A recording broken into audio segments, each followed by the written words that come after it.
Hi, I'm Adam Summer. You're listening to the Yerushalmi Talk podcast with the support of the Yeshivat Devar Yerushalayim in Har Nof, Jerusalem. In Chapter 6, Halacha 1, we were talking about sharecroppers, what's going to happen with the tithes. And we're assuming that you have a regular Yisrael, and he's leasing land from a regular Yisrael. Now, Halacha 2 is going to get what happens if the sharecropper is going to be a Kohen or Levi, and they're going to be leasing from a Yisrael, or vice versa. In other words, it's going to be the Kohen who is going to be leasing the land to the Yisrael sharecropper. Now, why does this matter? Well, Truma Gadola is going to belong to the tribe of the Kohanim, and the Meiser Rishon is going to belong to the tribe of the Levim. And so the question is going to be, can you do some sort of arrangement where this Kohen who's leasing the land or being leased the land somehow can get access to those tithes? How's that going to work? This is really a beautiful, beautiful set of halachot. This is going to be a three-part shiur because of the length of the halacha. And in the art scroll, we're on 54b1. Now, the logic here of the rabbis, Rabbi Eliezer and the Gemara, and ultimately Rabbi Yochanan in part 1 of the shiur, really lays out very beautiful novelties that really deepen the understanding of the laws here. And I really enjoyed preparing for this shiur. And I hope you enjoy the beauty of these sugyas as well. The Mishnah said, if a Kohen or a Levi leased a field for sharecropping from a Yisrael, this is the law. Just as they divide the crops hulin, so too they divide the crops truma. In other words, you have a Yisrael landowner. He's going to separate out truma from his portion, and then he's going to distribute it to the Kohen of his choice, and the Kohen sharecropper would take the truma from his portion, and he would keep it for himself. Now, according to the sharecropping, I just want to point out that the way this is going to work is that there's going to be an agreed upon percentage of how they're going to split the yield. The sharecropper is not paying an upfront fee like the tenant farmer, or a fee that is going to be based on the actual crop yield. They're basically going to have a partnership where the landowner is going to put up the land, the sharecropper is going to put up the labor and the work and the toil, and they're going to split the yield. They're going to split the proceeds. And it could be a agreed upon percentage. Perhaps it's half or a third or a quarter or a fifth, whatever it is. There's a contract to that. Now, when they're dividing the truma and the meiser, that's going to be in the same proportion like they're dividing the chulin. So a Yisrael landowner would take a third of his entire crop, and from which he would then separate an appropriate amount of truma, and then he would give it to a Kohen of his choice. The key point is that it belongs to the tribe of the Kohanim. You can give it to any one of the Kohanim you want. The question is going to come up is, well, if you have one of the parties in here being a Kohen, why can't it just go to that one? Why is it that you still have the right to give it to any Kohen you want? And what does the Kohen do about it? Is there going to be something implicit that this guy's doing business with you in order to get access to these tithes? So there's a lot of nuance that's going to come up with it, because again, you can't use tithes to settle debts.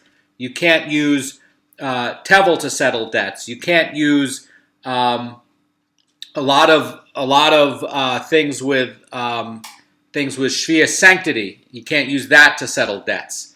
So the truma and the meiser also can't be used to settle debts, and that's ultimately going to become part of the issue that's coming up here. So the Kohen sharecropper, if this were a case where they're doing like 2/3, 1/3, okay, you'd have the Yisrael landowner, and let's say he's doing 2/3 of the crop, and he basically would keep he would take the 2/3, he would split it or the sharecropper would split it 1/3, 2/3. And then from the 2/3 part, the Yisrael would separate out his tithes. And then the Kohen sharecropper would separate out his truma from, say, the 1/3 of the crop. Now, when the Kohen sharecropper separates out truma, he can keep that truma for himself.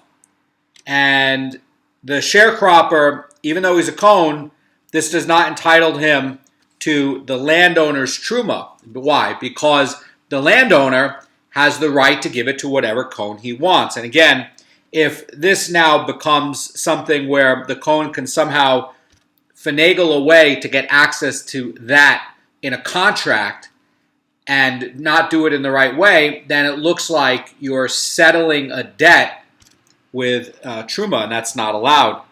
Now, the Mishnah is teaching a couple of novelties. One is going to be with a Kohen, one's going to be with a Levi. If you have a Yisrael landowner, he's going to take out the Meiser Rishon from his portion. He's going to give it to any Levi he wants.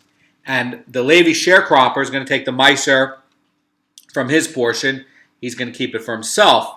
And by the way, he is not entitled to the landowner's Meiser. And the reason that the Mishnah is giving this rule with the case of Truma is to emphasize this novelty that the Yisrael landowner retains the rights to the Truma. And he retains his right also to choose who he gives it to. And even though the Yisrael can't himself use it, he still gets this right to give it to whichever Kohen he wants. Why does that matter? Well, maybe he has a Kohen family member. Maybe he wants to give it to his brother-in-law or something like that. So, in the case of the Meiser, it is permitted for use by a Yisrael, and the landowner certainly is going to retain that right, and that's also going to be a novelty here. So the law is slightly different for a Yisrael or a Kohen than a Levi, and again, I just want to point out that without this Mishnah, you would somehow think that perhaps the Kohen can get access to the other guy's tithes. And it's going to come up where they can't. So there's a dissenting view to that. Rabbi Eliezer in this Mishnah says all tithes belong to the Kohen or the Levi, for it was this condition on which they came to lease the field. Now, the Rosh Hashanah is going to explain it like this. It's going to say, according to Rabbi Eliezer, when a Kohen or a Levi leases a field for sharecropping, he receives all of the field's truma and meiser. And although nothing is explicitly stipulated in this contract, it's presumed that this is an understanding, and the sharecropper is going to retain all these ties relevant to himself, and that the Yisrael is going to cede this right to choose those ties, meaning he's going to give up the right to choose the recipient within the tribe of the Kohanim or the Levim, and they're going to give it to that particular Kohen or Levi sharecropper.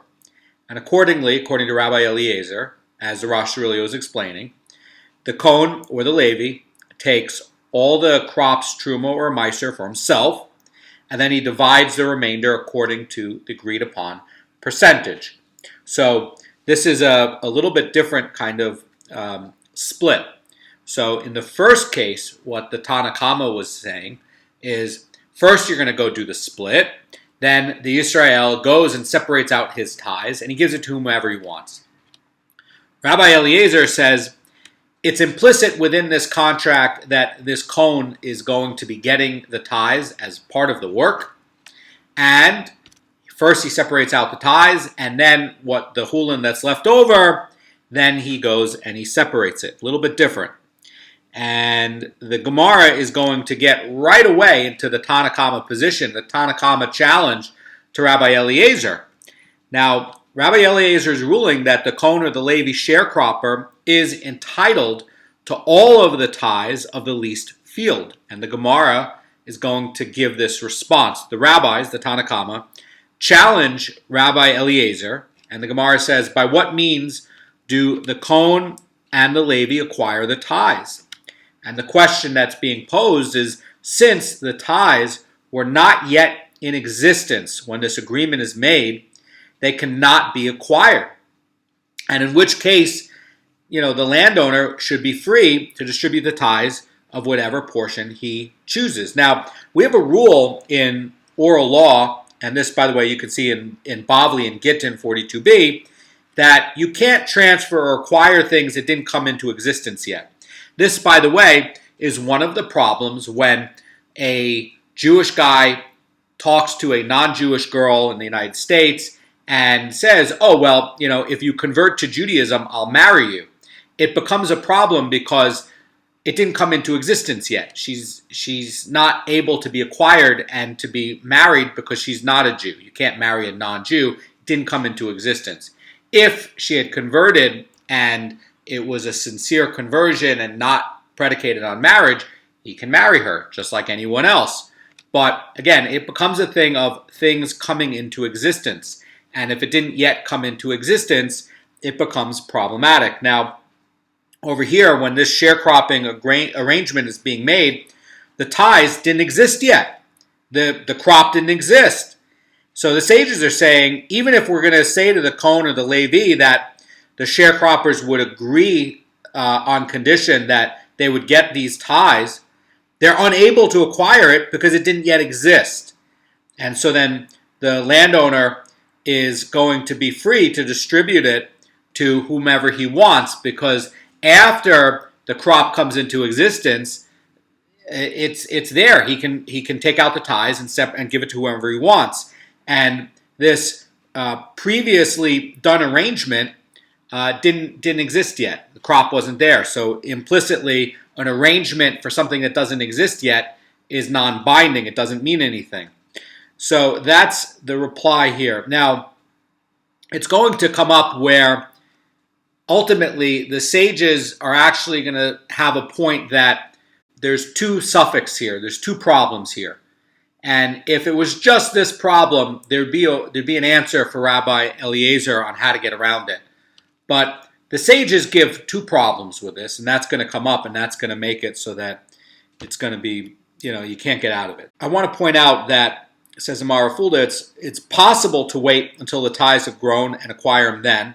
This would allow the owner the opportunity to renege in the interim and to renege on this deal. And although the owner has obligated himself to transfer the tithes to the sharecropper, the obligation would not be binding since the transfer is essentially a gift, and the owner for that gift doesn't get anything in exchange.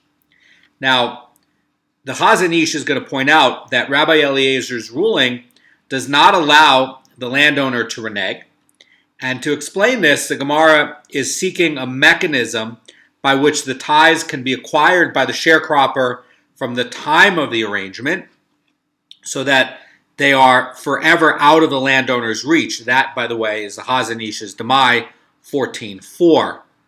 Now, the Gemara is going to give Rabbi Eliezer's very, very smart response that actually the sages are going to accept part of it. He says to them, do not admit to me that if the landowner and the sharecropper explicitly stipulated with one another beforehand to transfer all of the tithes to the Kohen or the Levi sharecropper, that the tithes are then theirs, the sharecroppers. In other words, if they made an agreement explicitly that the sharecropper receives the tithes, then even the sages would agree that the Kohen or the Levi is going to be entitled to all of the crops, Truma and Meiser. And in fact, the sages are going to agree that in a contract that has that stipulation made, that's going to be the case in some conditions, and we're going to get into that. Because again, if you organize it in the wrong way, it's going to look like you're using tithes to acquire the right to help to get you this land and this opportunity, this business opportunity. And that is going to be problematic. Now, the Gemara is going to continue. It's going to say, I pose to you the following difficulty. This is Rabbi Eliezer's point. It says, even if they made this stipulation explicit, by what means did the sharecroppers actually acquire the tithes? So Rabbi Eliezer is pointing out that although they stipulate that the Kohen would receive the tithes, he's unable to acquire them since they have not yet come into existence. And he's going to say like this. He's going to say, you must admit that even without the owners specifying, so now he's saying even if the owner doesn't specify, which is his point in the Mishnah, the means by which the Kohen or the Levi will acquire the tithes is considered as if he said, uproot a plant from this land to acquire the land, so that the tithes will be acquired by you. Now, how do you get a kinyan here? So the Tanna Kama position in the beginning is that, look, the tithes didn't come into existence yet. The crop didn't come into existence yet. So how would the Kohen get a kinyan on it? In other words, it's not there yet. There's no way to acquire it. It didn't exist. How do you acquire it? How do you lift it? And the reply by Rabbi Eliezer is very elegant and very clever. He's saying that, look, implicit in the transfer of the land in this, okay, the reason that even it's unstated that there's an agreement implied within the regarding of the tithes is because there is a kinyan. And what's that kinyan? He's saying, look, he's doing the labor of the land. He's working the land. And once in the oral law you're starting to work the land, you've acquired it. You've made a kinyan on it. Now, the idea is that, since there's an understanding that the Kohen or the Levi entered in this contract only on this condition that they're going to be able to get access to these tithes, it's going to be where the transfer of land itself, even though the crop doesn't exist yet, is going to satisfy the kinyan because they're going to do the work. And it's basically like saying that, look, it's implied they wouldn't take this contract otherwise. So the rabbis are going to reject Rabbi Eliezer's response, but the rejection is going to be a little bit subtle. They said to him, a speculative interpretation of an ambiguous agreement does not have another interpretation built upon it. So the idea is that a speculative interpretation would be like this. It would be that, one, the sharecropping agreement omits all mentions of the tithes. So, in other words, that's Rabbi Eliezer's point. You don't need to write it in the contract because it's implied, okay? And the Tanna Kama are coming back and saying, well, that's a speculative interpretation. And the second one is going to be that the agreement omits all mention of the sharecropping acquiring all of the land. Now, Rabbi Eliezer is saying that that's included in the acquisition of the land, and that's how they're getting access to the tithes. But there's a double assumption here, and Rabbi Eliezer is building a structure in which one speculative interpretation is going to rest on the other. That's going to be the insight by Rabbi Kanievsky. The word here that the Gemara is literally using is translated as a wheel, and so we see this rich symbolism to show that it's like turning a wheel. In other words, Rabbi Eliezer's examination of the sharecropping agreement, which does not make any explicit mention of tithes or the land, and he's going to turn about to discover the intention to transfer both the sharecropping arrangement with tithes and also the land. And Rabbi Kanievsky is going to give the word's literal meaning. He's translating your wheel lacks a wheel. In other words, the assumption that the landowner intended to give the tithes itself requires yet another assumption, namely that he also is going to transfer the land and allow him with that land transfer to have a kinyan with which to do tithes. In other words, you have an assumption on assumption, and that is going to be a violation of oral law. In other words, this point that the rabbis are using, and one of the deep, beautiful ideas here is that they're using this nuance in oral law about the sharecropping arrangement to teach this point about Jewish law, about speculative interpretations, and when you have an interpretation on an interpretation or an implication on an implication. And the Tanna Kama is teaching that it's a wheel turning a wheel, and we don't go that way. You can have one, but you can't have two. And the problem that the Tanna Kama is basically pointing out was that you didn't have a way to acquire the land. And that's going to be the issues. The rabbis are saying, look, not only did the crops not come yet into existence, and there's no way to do a kinyan on it, and therefore that's not going to be an implication that the Kohen can get access to these ties. They're rejecting the other case, which is that there is a kinyan. He's saying also there's not a kinyan. And the point that there's no specific mention of a kinyan in the arrangement is enough where it's speculative. It's a speculation on speculation. Now, the Gemara is going to go to a brisa that's going to discuss how the ties are going to be when they're going to have a sharecropper and a landowner of the same status. And it was taught in a brisa, if a Kohen leases the field from a Kohen, or a Levi leases it from a Levi, or a Yisrael leases it from a Yisrael. They divide all the ties. Very, very straightforward. In other words, what this is saying is, according to this agreed upon percentage, how they divide the crop, let's say it's a third or a half or a quarter, whatever it is, basically the Kohanim and the Levim keep their portions of the relevant ties, and the Yisraelim are going to keep and distribute their portions of the ties to whomever they choose. And the Gemara now is going to look at the authorship of this brisa, and according to whom is this ruling needed? And the Gemara says it is needed according to Rabbi Eliezer, and that's to teach that even though Rabbi Eliezer said regarding a Kohen or a Levi who leases from a Yisrael, the ties belong to the Kohen or the Levi, for it was on this condition that they came to lease the field. And here, where the landowner and the sharecropper of the same status, he admits that they divide the ties. So the Chazan Ish explains about this that according to the rabbis, this ruling is not needed, and it's obvious that the ties are divided. But consider, says the Chazan Ish in Demai 14:6, that the rabbis are requiring the division of ties even where the landowner is a Yisrael. And surely then, where the landowner is also going to be a Kohen or a Levi, and the sharecropper is also going to be a Kohen or a Levi, the ties must be divided. Now, the Rosh Cirilio has a keen insight about this to explain. He's saying, according to Rabbi Eliezer, the brisa's ruling is needed. And one might think that the Rabbi Eliezer's allocation of all the ties to the sharecropper holds true, even where the landowner is also going to be a Kohen or a Levi. And this brisa is really informing us that Rabbi Eliezer's ruling applies only where the landowner is a Yisrael, and only where there's a mutual understanding from the outset that the sharecropper will receive all of the ties. But where this is needed is that if the landowner is also going to be a Kohen or a Levi, and the sharecropper is going to be a Kohen or a Levi, then they're no less eligible than the sharecropper is to receive the ties. In other words, there's no expectation that the sharecropper's part of the ties will be his alone.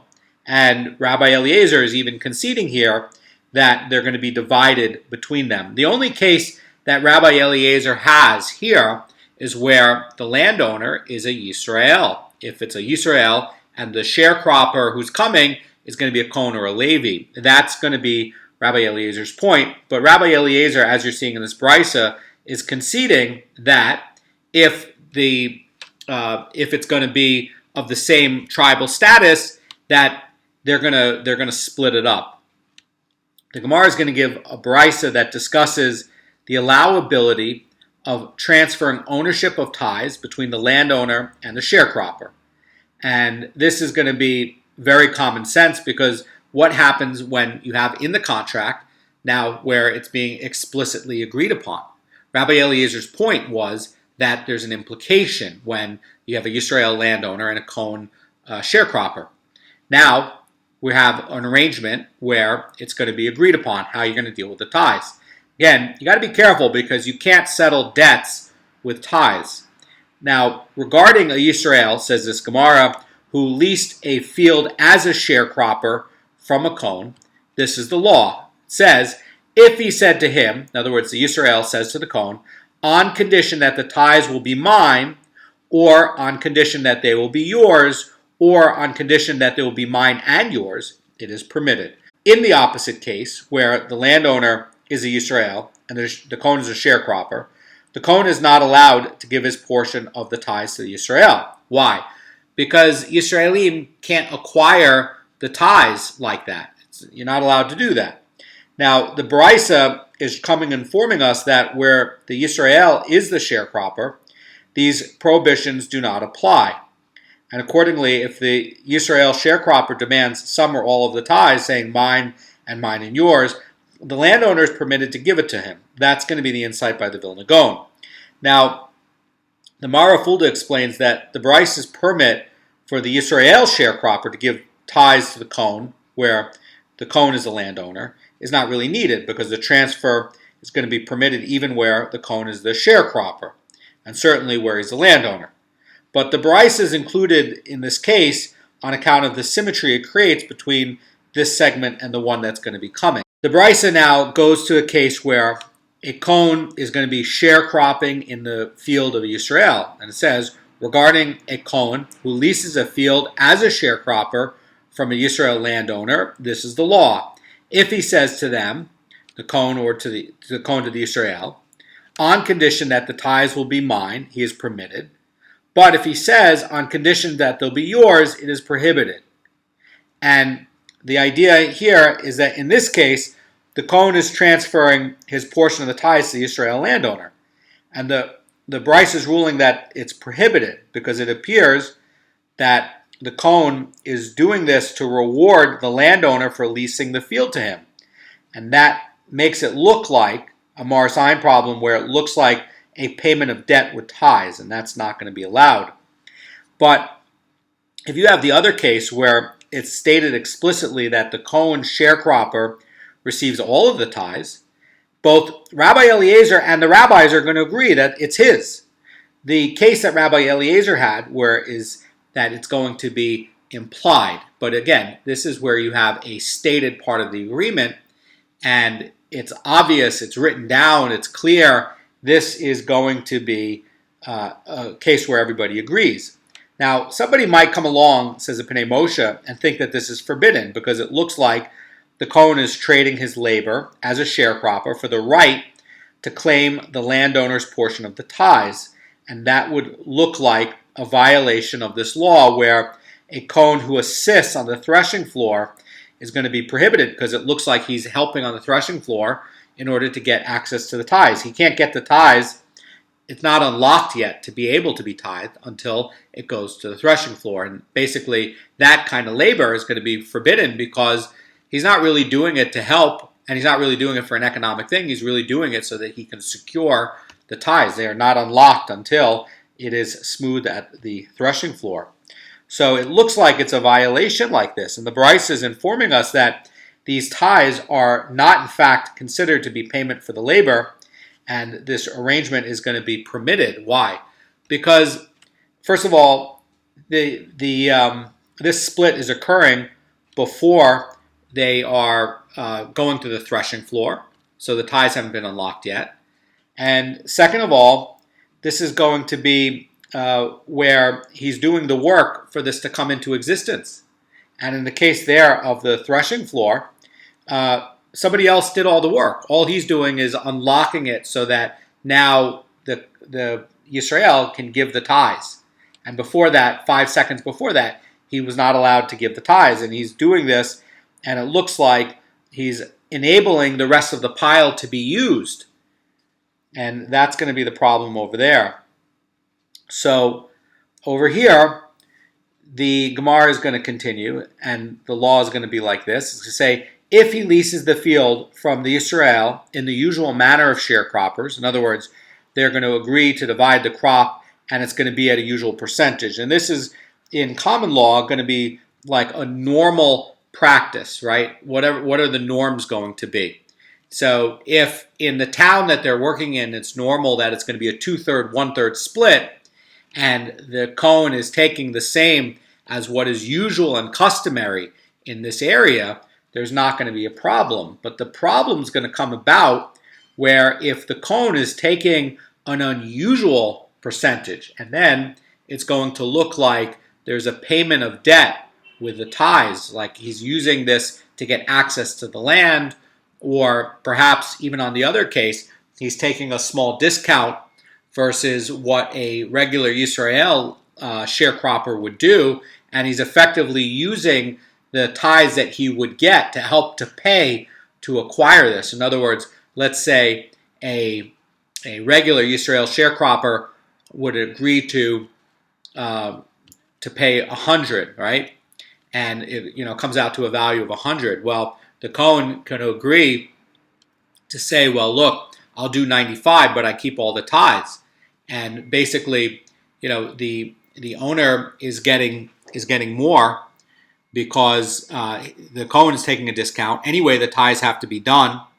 And basically what's happening is the Kohen is using the tithes to undercut the Yisrael and to get access to this field and take over the field and using the tithes to do that. And that's going to be a settlement of debt with the tithes. That's not going to be allowed. So the Gemara continues and it says that if he did not lease it in the usual manner, in other words, he reduced his own share or he gave the landowner a larger than usual share of the crop, it is prohibited. Either way, if you go too little to undercut your competition or you go too much so that you've incentivized the landowner to lease it to you, it's prohibited. And why? Because the Kohen looks like he's purchasing the business right and the access to this land and this contract with the tithes. And he's using the landowner's portion of the tithes to help finance it. So the Bryce's final ruling is stating that a Kohen sharecropper is permitted to divide the tithes when the Yisrael landowner only if he's offered the landowner the usual percentage of the crop. In other words, what's normal and customary for what everyone else is doing in the area. And if, however, he ceded him a larger than usual percentage or he's doing something where he's undercutting his competition, the Gemara says, and without this increased percentage granted the landowner, would this portion of the tithes not be his? In other words, the idea is that it's going to be the rightful percentage of both the crop and the tithes when they're making a normal kind of deal. Okay, if he's going to make a normal kind of deal where he's going to keep the tithes he's getting, and he's not undercutting competition, and he's not overcharging in order to get the right to it, and he's doing the same as what everyone else is doing, the sharecropper has a right to prearrange that contract and get those tithes. And the idea is that he's not using his tithes now as leverage and a tool to get this contract, which is a settlement of debt. That's what they're trying to keep this thing clean from. They're trying to make sure that the tithes are not used in any way. So if Mr. X, the Yisrael, is charging 1/3, and the Kohen is charging 1/3, but the Kohen says, but I have access to your tithes. If it's a Yisrael landowner, he says, why not? Because anyway, I have to give the tithes. And anyway, it's going to be the same as whether I lease to this one or this one. So my amount that I get is not changed. Now, the problem comes when the Kohen is going to use his tithes as leverage to either undercut the competitor to get the contract, or he's going to over-incentivize and do it where he's overpaying, and because he knows that, I'm going to get part of these tithes anyway, and I'm going to help these tithes to help to leverage getting this kind of work. Now these tithes are being used to settle a debt. The Gemara now is going to give another interpretation of this brisa that Rabbi Eliezer was starting off with and saying. It says, this is how, another way to reinterpret this brisa, it says, rather, this is how the brisa must be understood. This is according to the Tanakama, where the Kohen sharecropper has said the following: mine will be mine, yours will be both mine and yours. And so basically he's claiming to himself the Yisrael landowner's portion of the tithes in that contract. And the Bryce is ruling that if he leased the field from the Yisrael in the usual manner of sharecroppers, in other words, agreeing to divide the crop at the usual percentages and what's normal and customary for everywhere else, the Gemara says it is permitted.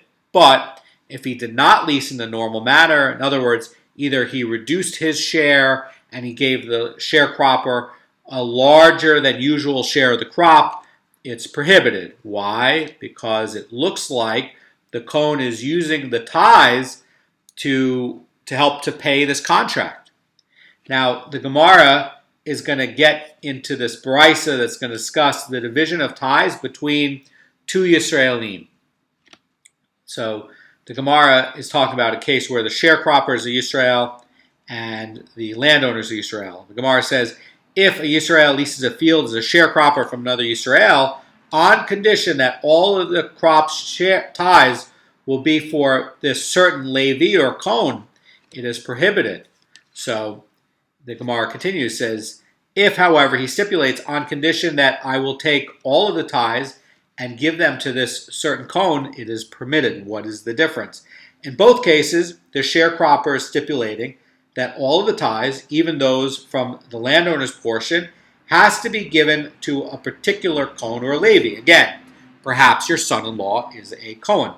So the landowner would agree.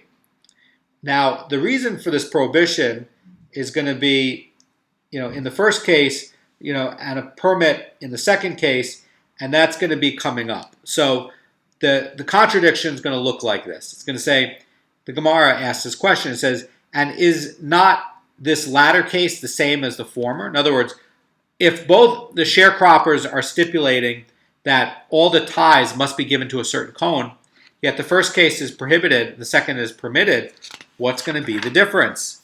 And the Gemara is going to explain the difference between these two rulings. Rabbi Acha says, the inclusion of the phrase, if you are willing, lies between them. In other words, in the first case, these words are omitted in the contract, and the landowner must give the tithes to the specific Kohen, and therefore it looks like the landowner is trading the privilege of choosing who gets these tithes for the sharecroppers agreement to work.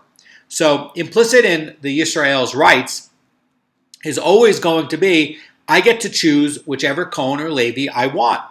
Because maybe he has a son-in-law that's also a Kohen. Maybe he wants to give it to him. And so waiving this right and using this as a tool now to get access to this is a waiver of the other guy's rights of this. And now that is being used as a tool to get leverage in the payment of this deal, and that's going to be the problem. So in the second case, those words are included in the contract. So the landowner does not need to give the tithes to a specific Kohen, and there's no appearance of an exchange.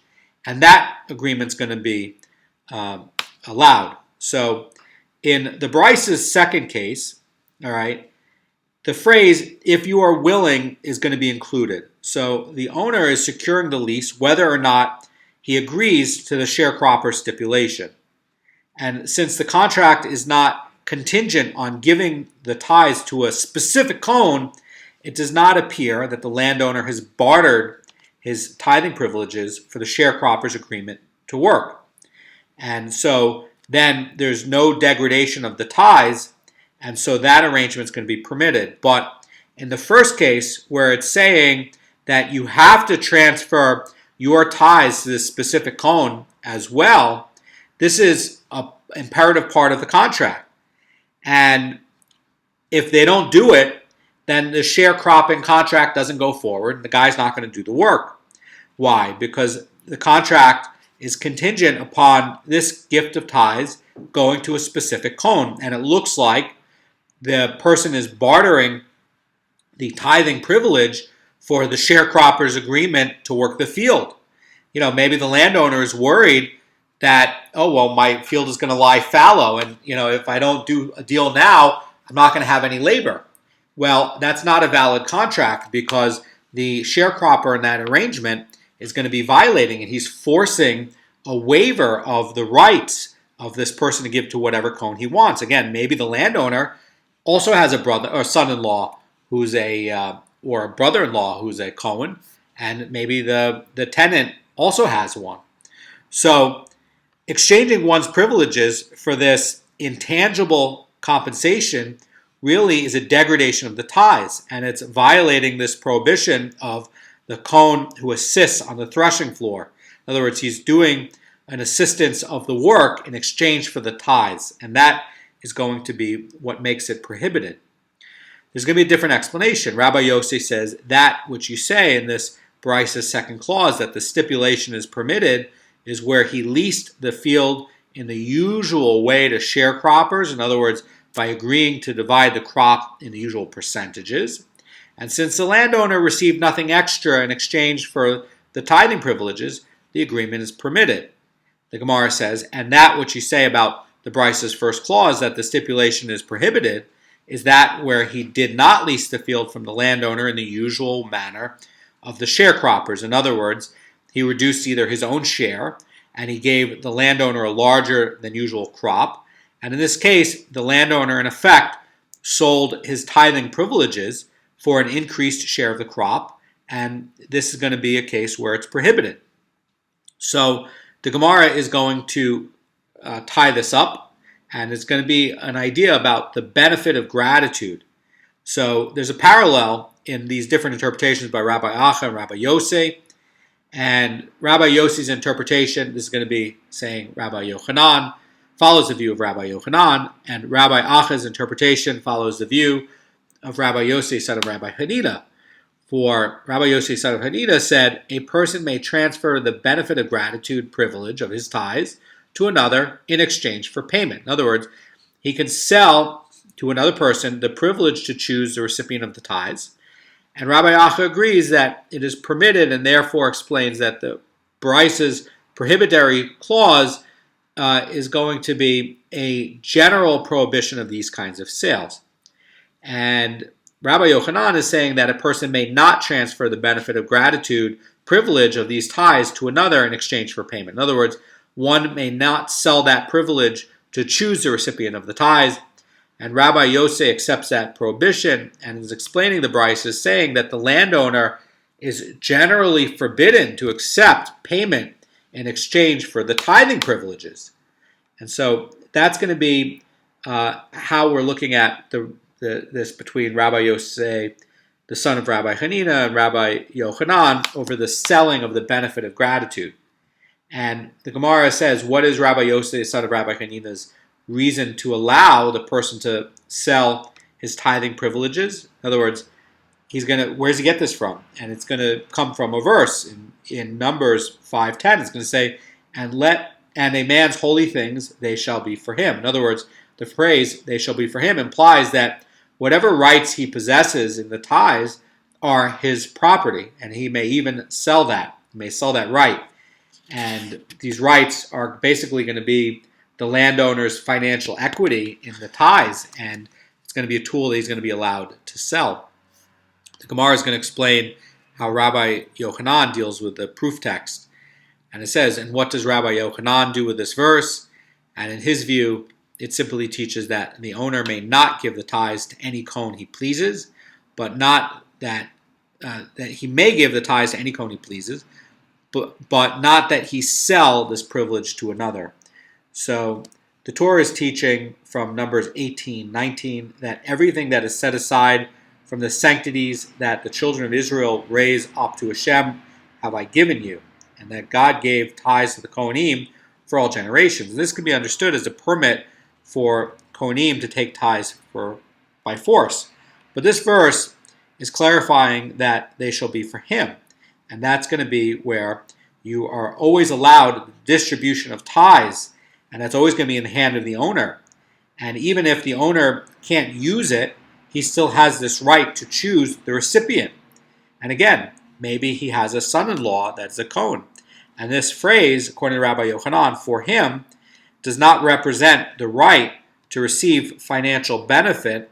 It's really going to be the privilege to select the tithing recipient. And again, he's basically saying that it's a Torah right, and it's not something that you can sell, that it's going to be a privilege, and it's not sellable. That's going to be the argument. So the Gemara is initially unaware of Rabbi Yochanan's source for this prohibition, and that this prohibition that Rabbi Yochanan is doing is rabbinic. And, it's definitely a strong asmata, and it looks like it's a biblical prohibition, and it's explained by this explanation. And only later is it going to come up in part 2 of this year that this is all going to be a rabbinic decree, that all of this about the dispensation of the right to tithe and the right to benefit of gratitude, that is ultimately not going to be a Doraita thing, that ultimately is going to be a D'Rabbanan thing. So have a great day, and it's really amazing to work on these beautiful sugyas. Thank you.